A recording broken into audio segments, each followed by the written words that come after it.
আপনারা দেখতেই পাচ্ছেন এখন আমার সাথে আছে দক্ষিণ এশিয়ার সবচাইতে জনপ্রিয় টিকটকার মনির। তো টিকটকার মনির, শুরুতেই আপনার কাছে জানতে চাচ্ছি আপনার নামটা কি?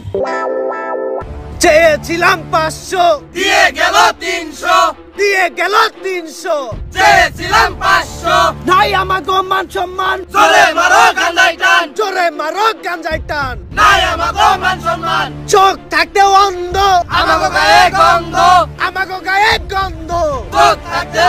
আজকে আমি আপনাদেরকে বাংলাদেশের এমন এক নিকৃষ্ট বেহায়া জাতি সম্পর্কে বলবো যারা চেহারায় পুরুষ, কপালে নারী, চুলে হিজলা, নামে মুসলিম, গলায় খ্রিস্টান, কণ্ঠে ভাটাবাস, ধর্মে সাহামাগি, আর তাদের লিঙ্গ ছোটই নাকি বড়, আছেই নাকি না আছে তা এখনো জানা যায়নি। তার মানে দর্শক আপনারা বুঝতেই পারছেন সে জাতি আর কোনো জাতি নয়, সে জাতি হচ্ছে সাহা জাতি। আরে বড় ভাই, ওটা শাহজাদি না, শাহবাগী হইব।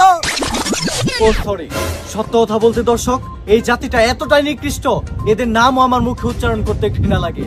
যাই হোক, এই মুহূর্তে শাহবাগীদের আন্দোলনে সরাসরি রিপোর্ট করছেন রিপোর্টার কাইসা। আপনারা সবাই ঠান্ডা টিভির সাথেই থাকুন। ধন্যবাদ বড় ভাই আমাকে দায়িত্বটা দেওয়ার জন্য। সাদিয়া, আমি জানি তোমাকে বাগানে আম আছে 12 মাইশা, আমি হইলাম রিপোর্টার কাইসা। তুমি কে আমি কে? শাহবাগী শাহবাগী। দর্শক বিন্দু, আপনারা দেখতেই পাচ্ছেন শাহবাগীরা কি সুন্দর বেহুদা আন্দোলন করতেছে। চলেন অগলাকে সরাসরি কথা বলি। শাহবাগী শাহবাগী। তুমি কে আমি কে? ও মাই গড, এই অসময়ে আবার কি কল দিল? আমার কচি গাছে দুটি। হ্যালো। কি গো কুয়া, আন্দোলন করে তো পুরো ভাইরাল হয়ে গেছ। আরে ভাইয়া কি যে বলো না, এইটা তো আমাদের আন্দোলন না, এটা হচ্ছে আমাদের অধিকার। Hello, excuse me. সরি ভাই, প্লিজ ওয়েট, আমি একটু ফোনে কথা বলছি তো, ফোনে কল শেষ করে দেন তোমাকে টাইম দিচ্ছি।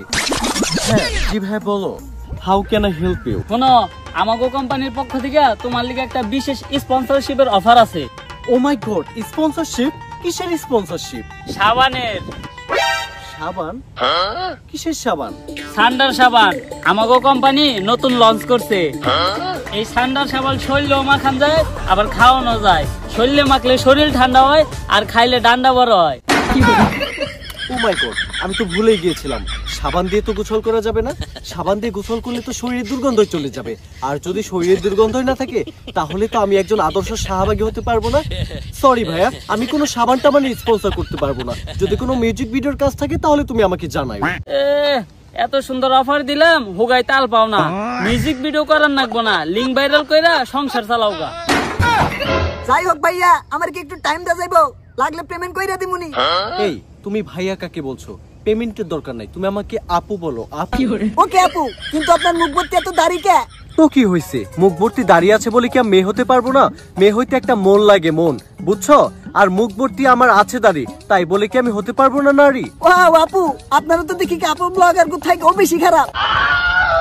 যাই হোক আপা, আপনার নামটা কি একটু জানতে পারি? হ্যাঁ অবশ্যই, আমার নাম হচ্ছে প্রিন্স মারিয়া কুবা। সবাই আমাকে আদর করে কুবা বলেই ডাকে। ও, তাহলে আপনি সেই নির্লজ্জ মহিলা যে কিনা নিজের বান্ধবীরা দর্শিত হইতে সাহায্য করছিল? অফকোর্স, এমন নিকৃষ্ট কাজ আমাদের মতো শাহবাগী ছাড়া আর কেই বা করতে পারে, আর এগুলো কোনো খারাপ কাজ না, এটা হচ্ছে একটা আর্ট। আচ্ছা আপু, মূলত আপনারা কারা? আপনাদের পরিচয়টা কি? এক্সকিউজ মি ভাইয়া, আমরা যারা শাহবাগী আছি আমাদের নির্দিষ্ট কোনো পরিচয় হয় না, আমাদের পরিচয় একটাই, সেটা হলো আমরা গর্বিত শাহবাগী। জয় মা। আপনারা যে আন্দোলন করতেছেন এর মূল উদ্দেশ্য কি? থ্যাংক ইউ ভাইয়া তোমাকে এত সুন্দর একটা টেকনিক্যাল কোয়েশ্চেন করার জন্য। তুমি অবশ্যই জানো একজন সুস্থ স্বাভাবিক মানুষের কিন্তু 6টা মৌলিক অধিকার: খাদ্য, বস্ত্র, বাসস্থান, শিক্ষা, চিকিৎসা এবং বিনোদন। কিন্তু আমরা তো ভেরি গুড, সত্য কথা বলার জন্য আমরা যারা কিনা অস্বাভাবিক, পাগল, ব্যাকল গাধা রয়েছি, আমাদেরও কিছু ব্যাকল মার্কা আর কি মৌলিক অধিকার রয়েছে।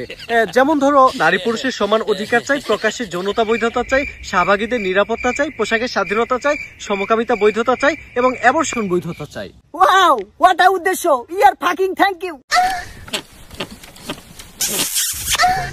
আচ্ছা আপু, আপনার কাছে জানতে চাইতেছি আপনার এখানে আসার মূল উদ্দেশ্য কি? আসলে আপনি কি চান? অ্যাকচুয়ালি আমি শাহবাগীদের নিরাপত্তা চাই। আপনারা তো নিরাপদে আছেন, আপনাকে নিরাপদের আবার গুদ মারলো কেরা? কি যাতা বলছো তুমি? লাইক আমি এখান থেকে ওখানে হেঁটে যাব, আমার গায়ে যে কেউ বোম মেরে উড়িয়ে দিবে না, সেটার কি কোনো নিরাপত্তা দিতে পারবে তুমি? নিরাপত্তা দিতে পারবো কিনা তা তো জানি না, কিন্তু নিরাপদের মাধ্যমে দিতে পারবো। গ্যারান্টি দিতে পারি, পেটে বাচ্চা ধরবো না। আচ্ছা আপু, আমি তো আপু না, ভাইয়া। ভাইয়া তাহলে আপনি ছেলে মেয়েদের জামা পরছেন কেন? আরে এইটাই তো পোশাকের স্বাধীনতা। আচ্ছা ভাইয়া, আপনি মূলত কি চান? আমি চাই আমাদের দেশের যৌনতার আইনটা আর অনেক বেশি কঠোর হোক। তো ভাইয়া আইনটা কেমন কঠোর হওয়া উচিত বলে আপনি মনে করেন? ভাই অ্যান্সারটা আমি বলছি। মূলত আমরা কিনা যারা ভাড়ায় চালিত গাড়ি, অনেকেই আমাদেরকে ভাড়া করে তাদের মন মতো ইউজ করে, বকশিস তো দেয় না, আবার পেমেন্টও করে না। এটা কি কোনো কথা আপনি বলেন ভাইয়া? দাদি আপনারা দেখে মনে হইতেছে আপনি অনেক ভালো মানুষ। নাতি ভাই খালি উপরটাই দেখলা, ভিতরটা দেখলে কইতা আমি ভালো মানুষের চুতাই না। আচ্ছা দাদিমা, আমার জানতে খুব ইচ্ছে করে আপনাদের ধর্ম কি? নাতি ভাই আমরা ইসলাম ধর্ম বাদ দিয়ে সব ধর্ম পালন করি, মূলত আমরা ইসলাম বিদ্যাসী। ধন্যবাদ দাদিমা সত্যি কথা বলার জন্য। আর একটা বিষয় জানার ছিল, আপনি যে টিপটা পড়ছেন এটা পড়া কি ঠিক? নাতি ভাই কেন টিপ পরা ঠিক না ওইটা কও, পর্দা করা যায় কোন ধর্মে নাই। ভালো করে খেয়াল করো, এই যে আমি কপালে যে টিপ পড়ছি আমার কপালটা কিন্তু ডাইকে আছে, তার মানে কি আমার কপালে পর্দা করা হইতাছে। এই থেকেই বোঝা যায় নাতি ভাই শুধু কপালে না, উপরে নিচে সব জায়গায় টিপ পরা উচিত, তাইলেই পরিপূর্ণ ভাবে পর্দা মেনটেন করা হইব। কিন্তু দাদিমা আপনি কি জানেন আপনারা ব্যাককলের মতো দেখা যাইতাছে? আরে আমি ব্যাককল দেহেই তো শাহাবাগী। আরে দাদিমা আপনার তো দেখা যায় কোনো লজ্জা শরমই নাই। শাহাবাগী গো এমনিতেও কোনো লজ্জা শরম থাকে না। আচ্ছা আপু। এই আপু কাও করে? ও ভাইয়া। আমাকে ভাইয়াও বলা যাবে না। তাইলে আপনারা কি কমু? আমার ড্রেসআপ দেখে বুঝতেছো না আমি অর্ধেক পুরুষ অর্ধেক নারী? আমাকে আপু ভাইয়া বলো। আচ্ছা আপু ভাইয়া সত্য করে কোন তো আপনার এখানে আসার কারণটা কি? আমি অ্যাবর্শন রাইট চাই। অ্যাবর্শন রাইট মানে? ভাইয়া কিছু মনে না করলে এই অ্যান্সারটা আমিই দিচ্ছি। জি আপু বলেন। ভাইয়া অ্যাবর্শন রাইটটা হচ্ছে যখন আমাদের গর্ভে সন্তান আসবে তখন যেন আমরা নির্দ্বিধায় ওই সন্তানটিকে নষ্ট করতে পারি, আমাদের সমাজে সেই আইনটা জোরালো ভাবে প্রতিষ্ঠিত করতে হবে। হাই হাই আপা আপনি কোন কি এটা কি ঠিক? ধুরু বালের বেটা, খালি কথায় কথায় কাউন্টার দেয়। ঠিক ব্যাঠিক আমরা এত কিছু বুঝি না, আমরা যা যা বলেছি সেই শর্ত মেনে নিতে হবে আর আমাদের সমাজে প্রতিষ্ঠিত করতে হবে। কত খেলা জানো রে শাহবাগী, কত খেলা জানো। গলায় দিয়া প্রেম রশি ধীরে ধীরে টানো। যাই হোক আপা, পরিশেষে আপনার কাছে একটা কথাই জানতে চাই, আপনারা মূলত সমাজে কি প্রতিষ্ঠা করতে চান? থ্যাংক ইউ ভাইয়া, তুমি খুব ইম্পর্টেন্ট একটা কোশ্চেন করেছো। আমরা শাহবাগীরা যারাই আছি আমরা মূলত আমাদের সমাজে নারীদের অধিকার প্রতিষ্ঠা করতে চাই। হায় রে হায় দর্শক, আসিয়া যখন ধর্ষণের শিকার হয়ে হাসপাতালে মারা গেল তখন এই শাহবাগীদের আন্দোলন কোথায় ছিল?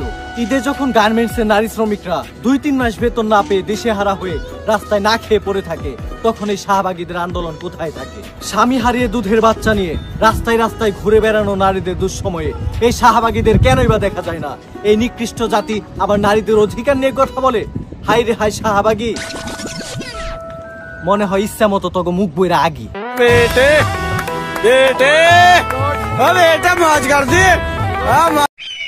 আমি এখন আছি পৃথিবীর সবচাইতে উঁচু বিল্ডিং বুর্জ খলিফাতে।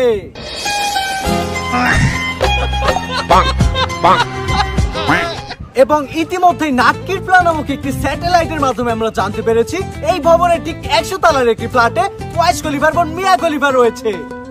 তোমরা কি মিয়া খলিফার সাথে একটি রাত কাটাতে চাও? না জিনি। কিন্তু কেন?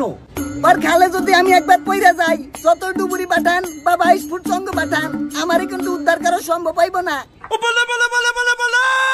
যাই হোক দাদিমা, আপনি কি মিয়া খলিফার সাথে একটি রাত কাটাতে চান? নাতি ভাই ওর সাথে কেমনে, আমাগো দুইজনের রাস্তা তো একই, তলোয়ার ছাড়া কি আর যুদ্ধ হয়?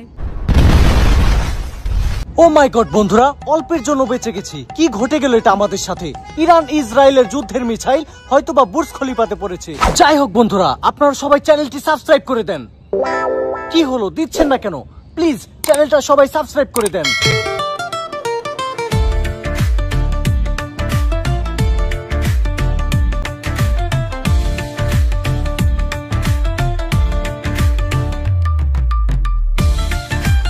বন্ধুরা আপনারা দেখতেই পাচ্ছেন এখন আমার সাথে আছে দক্ষিণ এশিয়ার সবচাইতে জনপ্রিয় টিকটকার মনির।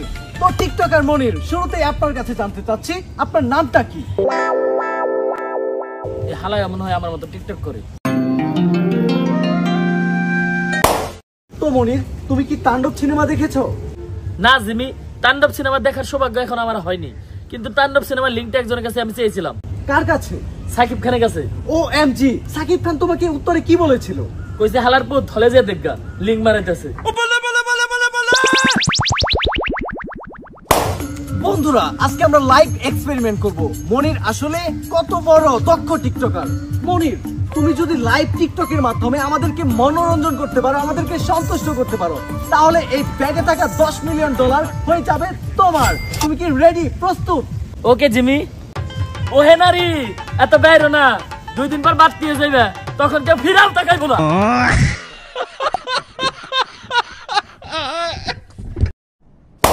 সবই ঠিক ছিল বন্ধুরা, কিন্তু মনির এই ব্যাগে থাকা $10 মিলিয়ন পাচ্ছে না। কিন্তু কেন? তোমার শুধু টিকটকের ডায়লগে ছিল, ডায়লগে শেষে কোনো স্লো মোশন ছিল না। যাই হোক মনির, হতাশ হওয়ার কিছু নেই। রিসেন্টলি টিকটকে তোমার যে ডায়লগটা ভাইরাল হয়েছে, সেই ডায়লগটা যদি তুমি আবার এগেইন বলতে পারো, তাহলে এই ব্যাগে থাকা $20 মিলিয়ন তোমার হয়ে যাবে। তুমি কি প্রস্তুত? বাল কইবো। বন্ধুরা, মনির হতাশ হলেও আপনারা কিন্তু হতাশ হবেন না। ভাইরাল ডায়লগটি আমি বলে দিচ্ছি। আমরা যেখানে সেখানে হাগি না, হাগলে হাই কমোটে হাগি। বন্ধুরা, বাংলায় একটি প্রবাদ আছে, যে মরুতে ঠান্ডা থাকে না সেই মরুতে কফিল আসে না। কিন্তু আমি জিমি আজকে মরুতে আসছি কোনো কফিল হয়ে নয়, ঠান্ডাও ধরতে নয়, শুধুমাত্র রিয়াদের সাথে দেখা করার জন্য। তো রিয়াদ, তোমার কি পক্ষী আছে? হ্যাঁ জিমি, 2টা বাকি আছে, এক নাম জেরিন আর একটা নাম ঝর্ণা। রিয়া, তুমি হয়তো ভুল শুনেছো, আমি তোমাকে পাখির কথা বলিনি, পক্ষীর কথা বলেছি। তোমার কি পক্ষী আছে? হ্যাঁ জিমি আছে। আচ্ছা রিয়াদ, সকালে ঘুম থেকে ওঠার পর তোমার পক্ষী কেমন হয়ে থাকে? এরকম নাকি এইরকম? হ্যাঁ জিমি, কি আজে বাজে প্রশ্ন করতেছো? রিয়াদ, তুমি যদি এই প্রশ্নের উত্তরটা দিতে পারো, তাহলে এই ব্যাগে থাকা $10 মিলিয়ন তোমার হয়ে যাবে। এইরকম। ও মাই গড, মেঘনা চাইতে বৃষ্টি। সাজ্জাদের সাথে দেখা হয়ে গেল। তো সাজ্জাদ, শুরুতেই আমি তোমার আইকিউ টেস্ট করতে যাচ্ছি। সাজ্জাদ, তুমি আমাকে বলো, আমরা মানুষকে কুত্তার বাচ্চা বলে গালি দেই, তাহলে কুত্তার বাচ্চাকে কি বলে গালি দেওয়া উচিত? মানুষের বাচ্চা। Oh my god, what a IQ level. আচ্ছা সাজ্জাদ, আমি তোমার কাছে জানতে চাচ্ছি, তোমার কি 5 ইঞ্চি ডিসপ্লে ওয়ালা কোনো মোবাইল আছে? না। সমস্যা নেই সাজ্জাদ, জিমির পক্ষ থেকে এই গিফটটা শুধুমাত্র তোমার জন্য। কিন্তু জিমি, এত দামি গিফট তুমি আমারে কেন দিলা? সাজ্জাদ, তোমার চেসিস দেখেই বোঝা যাচ্ছে তুমি রাতে ওয়েবসাইটে অনেক বেশি ঘোরাফেরা করো এবং ভিডিও দেখো। আমার এই ছোট্ট গিফটটি তোমার কাজটাকে আরো অনেক বেশি সহজ করবে এবং তোমার গিটারের সুর আরো অনেক বেশি মধুর হবে। তবে সাজ্জাদ, তোমার কাছে আমার একটাই রিকোয়েস্ট, তুমি কিন্তু তোমার বন্ধু জিমির অবদান কখনো ভুলে যেও না। এত তোর মোবাইল এন্ড সুদা বাজ যাবি, পিছে তাকাবি, সরে তোর কানে পর্দা ফাটিয়ে গেলাম। বন্ধুরা, এই ঘন জঙ্গলে হাঁটতে আসছিলাম, আর হাঁটতে এসে পাভেলের সাথে দেখা। তো পাভেল, তোমার কাছে আমি কিছু ইন্টারেস্টিং কোয়েশ্চেন করতে চাই। তুমি কি আমাকে অ্যান্সার গুলো দেওয়ার জন্য প্রস্তুত? Okay Jimmy. আচ্ছা পাভেল, তুমি কি কখনো সিগারেট খেয়েছো? না। মদ খেয়েছো? না। কখনো ঘুমের ট্যাবলেট খেয়েছো? না। কখনো হাত কেটেছো? না। বন্ধুরা, পাভেলের অ্যান্সার গুলো শুনেই বোঝা যাচ্ছে পাভেল কখনো প্রেম করেনি এবং প্রেম করে সেকাও খায়নি। তার মানে পাভেল পিওর সিঙ্গেল। পাভেল, তোমার জন্য আমার পক্ষ থেকে রয়েছে অনেক বড় একটা গিফট। এই নাও সাদিয়ার নাম্বার, ফাটিয়ে প্রেম করো, খাও দাও জিও প্রিয়, অন্য কাউরে না দিও। জান সাদিয়া কি? আরে জান, সাদিয়া আমার নানির নাম। আমি বুঝিলাম না সাদিয়া কি? ডাবল টাইমিং করস তুই? তোর সাথে প্রেমই করব না। Breakup breakup breakup. ও ভাই রে ভাই, গরিবের মিস্টার বিশ আরেকবার সামনে বলে খেতে ফেলে পিছনে তুমি পাবলিকের সামনে মুখ ধাইতে পারবি না। বন্ধুরা, পরিশেষে দেখা হয়ে গেল আপনার আমার সবার ভালোবাসার মানুষ মোহাম্মদ মারুফ হোসাইন ওমরের সাথে। তো ওমর, কেমন আছো? আচ্ছা ওমর, আজকে আমি তোমার আইকিউ টেস্ট করব, দেখবো তুমি কেমন অ্যান্সার দিতে পারো। তো ওমর, শুরুতেই তোমার কাছে আমার প্রশ্ন, তুমি বলো এই দুনিয়াতে সবচাইতে দুঃখী মানুষটা কি? এই দুনিয়াতে সবথেকে দুঃখী মানুষ হলো কিম জং উন। কিভাবে? সবাই যুদ্ধ খেলতেছে, কিন্তু ছোট ভাইরে কেউ খেলাই না, কারণ ছোট ভাইয়ের মাথা গরম, শুরুতেই পারমাণবিক বোমা মেরে দেয়। ওমর, তুমি অবশ্যই জানো প্রযুক্তির জন্য চীন সেরা, অর্থনীতির জন্য আমেরিকা সেরা, অটোমোবাইলের জন্য জাপান সেরা, কিন্তু বাংলাদেশ কিসের জন্য সেরা? সহসভাপতি। ওমর, তুমি খুব ভালো খেলছো। পরিশেষে আমি তোমার কাছ থেকে জানতে চাই, যদি ঢাকা থেকে কক্সবাজার একটি মিসাইল মারা হয়, তাহলে কি হবে? মিসাইলটা ঢাকা থেকে কক্সবাজার পর্যন্ত যাইতেই পারবো না, কারণ তার আগে মিসাইলের 5-6 বার চাপা দিতে হইব। আপনারা কি ওমরের সাথে একমত? তাহলে অবশ্যই কমেন্টে জানান, আর অবশ্যই চ্যানেলটা সাবস্ক্রাইব করতে ভুলবেন না।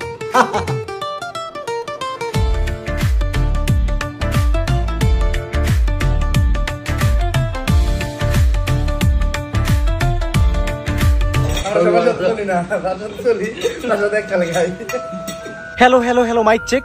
সবই ঠিক ছিল, কিন্তু একটা বিষয় বুঝতে পারছি না। সবাই তো ইন্টারভিউ নিলাম, সবার তো আইকিউ টেস্ট করলাম, কিন্তু কাকা কোথায়?